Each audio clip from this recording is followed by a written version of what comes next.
I was just roasting coffee when it came to my mind that I would like to share a video with you that I recently recorded. It's a video that we did for the online course that we give with the Kaffelogic Nano 7, where we explained everything about coffee roasting. And cupping is one of the most important skills for you as a coffee roaster. On one hand, to evaluate and find new green coffee beans, and on the other hand, then to improve your roasting and improve your roasting profiles. Therefore, it's important that you do it properly. It's not so complicated. We will go through it step by step in the following video. By the way, if this is something that is of interest to you, then you might also have a look at the full Kaffelogic online course right here. But now I would say let's start with the video. What we are going to do now is a so-called cupping procedure according to the SCA, the Specialty Coffee Association, and CQI, so Coffee Quality Institute standard. Why do we have this kind of standards? As you know, if you're a bit into coffee, the way you're extracting a coffee, so if the water is a bit warmer, a bit colder, if you're grinding a bit finer, a bit more coarse, the way you're extracting, for example, your espresso or filter coffee, just have a massive influence on the taste of your coffee. And since coffee is one of the mostly traded products in the world, and especially we have, like, for example, sellers, producers in countries in Latin America or Africa, then we have traders here in Europe, we have here a roastery, and they need to communicate together about a cup of coffee. Therefore, we have a standard in the way we are cupping these coffees. What's especially important for you is that you have then consistency and that you do it always the same so that you can compare coffees, and especially that you have consistency between the cups or the samples that are standing on your table. What I'm taking now are those official cupping bowls. They are made in a way that you put in 12 grams of roasted and ground coffee and then put 200 grams of water, and then you're directly until the rim of the cup here, which is super nice to prepare the sample. If you don't yet have these official cups, then you just take any glasses or cups or bowls that you have at home, so that you have more that are in the same shape and same size. So like if you have, for example, for this exercise, 4 cups or glasses that are exactly the same, that would be perfect. And if then the amount is a bit different from the 200 grams that we put here, you then just calculate the ratio of coffee and water accordingly. What you're then going to do is you're putting water on each of this cup, you let it rest for 4 minutes, and then you're going to break the crust. So what I'm doing, if I'm filling these 4 cups with water, I'm starting the timer here. Then I look that I start them in the same sequence, like for example 15 seconds between each other, so that I can then also break the crust in the same time difference, and they brew exactly for the same amount of time. The grind size that you're taking is the same that you take, for example, for a filter coffee or like a French press coffee. So it's a little bit coarse, but not super coarse. And then the water temperature that you're taking is 94 degrees Celsius. You're going to prepare the cupping, and then at the end, then you're going to slurp it with a spoon. So these are official cupping spoons. If you don't have official cupping spoons, you just take like a normal spoon that you have at home. So don't worry too much about this. Just as said, when you're preparing cuppings, make sure that you're consistent, that all the samples are prepared in the same way. This is the most important thing about preparing a cupping. So now I would say I'm ready. I have the 4 coffees here. Maybe one thing other to mention, I have now 1 cup that I'm preparing for each coffee. You can do that as a home roaster. If you are roasting commercially, if you're a professional coffee trader or roasters, you're at least taking 2 cups of the same coffee. Often there are even more, but at least take 2 cups, because there can be green coffee defects in one of the samples, and then you have just wrong information that you get about it. So you make 2 that you have a reference, and then if one is not really pleasant, you can check if both are the same. So that is the official way you're doing it. If you are home roasters, in most cases, we can just do it with 1 cup of coffee. This is the way I usually do it for myself. So now we are ready, and we are going to take the water and prepare the samples.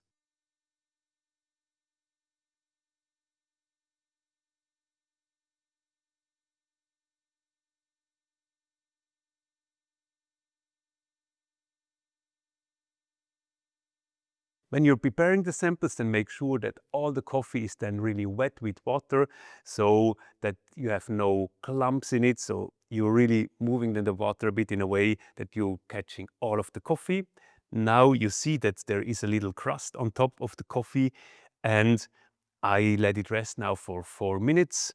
I can already start to smell on it to get some first sensory information. So, but now I let it rest for 4 minutes, and after these 4 minutes, I'm going to take a spoon and I'm going to break this crust. Then the extraction is going to stop, and I'm taking away the crema that is on top of the bowls, and then I let it just cool down for a little bit, not to burn my lips. So after 8 minutes, I start then cupping the coffee as they are standing here.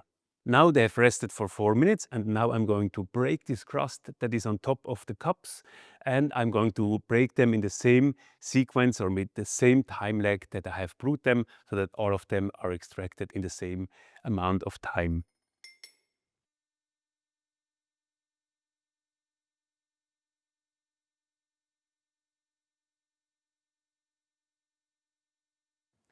And what I'm going to do now is I'm going to take this foam or this crema off the cups, because I really want to taste the beverage, the liquid, and not the crema on top of it. And for that, I'm taking 2 spoons and just remove it carefully from the top. It's also important is that when I'm working on the cup, so in the preparation, but also in the cupping later, that I'm never going to move it too fast, because there are now the coffee grounds below in the cup and the water above. And if I would mix it, then all the coffee grounds would be in the beverage, and it would then actually mislead my sensory experience. So I'm really carefully taking it from the top, and then also when I'm cupping, I'm really carefully taking the liquid out of the cup. Also that I look that I don't touch any cups, that I don't touch the table so that it's not going to shake, that I don't move any cups, that I really leave them quietly as they are. And now I'm going to remove the foam here.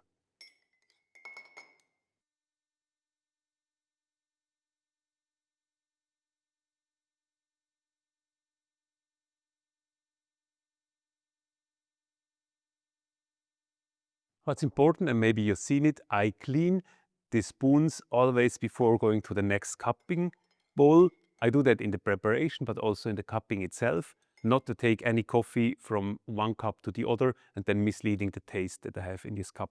We are now going to slurp this coffee, so we're going to take a spoon. We are going to carefully take the liquid from top of the bowl. So just make sure that you don't move it too fast in the bowl, so that the coffee grounds and the water are going to be mixed up. So take it carefully then from the top, and then you're going to slurp it. So in a way like a soup. Now, I don't think that you're drinking soup like this, but you're slurping it in your mouth if possible. And the reason for that is that, you have the tastes like bitter, sweet, salty, umami, and so on your tongue. But the full spectrum of aromas is actually in your nose. So when you're smelling a bowl, you get it from the front of your nose. But when you're then drinking a beverage, drinking a coffee, then you get it actually from the back into your nose. So there is a connection between your mouth and your nose. So when you're then drinking a beverage or doing a cupping, that you get the full spectrum of aromas by the air that you have in your mouth. And therefore, you're going to slurp it like this, if possible. If that's not possible, you just take it in your mouth, move it a little bit so that you have movement of the beverage in your mouth. And now I would say, let's start and let's cup these coffees.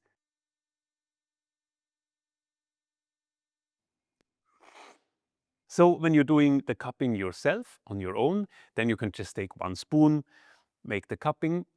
Before COVID, it also used to be when you went to fairs or events or whatever, that also everybody had just 1 spoon, went into the cupping bowl and was slurping the sample.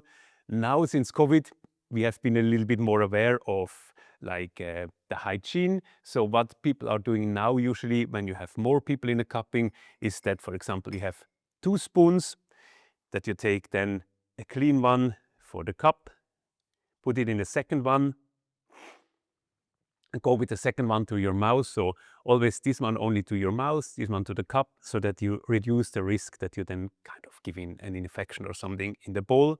Or another thing would be that you're taking a spoon and then put it in a little glass or a little cup and drink it out of the cup. When you want to evaluate your samples, then there are some factors that you usually have a look at. You find good resources from the Specialty Coffee Association about it, and also forums here. So things that you look at is, for example, the sweetness, how much sweetness you have, but also the quality of your sweetness, the acidity, how much acidity, the quality. There can be acidity which is pleasant, acidity which is unpleasant. Then also the mouthfeel, the aftertaste, then also the aroma that you find, the taste profile that you find in a cup, but also how clean it is. Can you really well describe a taste profile of a cup, or is it a little bit more difficult, more complex to describe it? So these are some of the factors. You find a lot of information about that in the internet, especially on the website of the Specialty Coffee Association. And one thing I also really recommend you then, if you want to dive deeper, is to have a look at the flavor wheel of the Specialty Coffee Association, because this helps you to then really go into the flavor descriptions of the coffee. You can start in the middle, then go outside. So for example, you have fruity notes, you have then more like stone fruit notes, then is it like more apricot, is it peach, and so on. So you get always a bit finer. And this really helps you to develop a sensory experience and also sensory database for yourself. But if this is your first cupping, then I would really recommend you not to overcomplicate it. Just look if you have differences in the cup. Which cup is the one that you like most? Which one is the cup that you like the least? And why? Are there any particular things that you like about the coffee or that you don't like about the coffee? And I hope this was really fun for you, and this really helped you a lot to understand the influence of the different roast levels on the cup of your coffee. I hope this video was helpful for you. If you want to know more about coffee roasting, then have a look at the other videos in our channel as well. You find there a lot of things about coffee roasting machines, about coffee roasting skills, about green coffee beans. Also make sure you subscribe, because we are publishing videos now every week so that you don't miss anything. And if you want to know more about the Kaffelogic Nano 7 or also about the online course, then click here or come to our website roastrebels.com.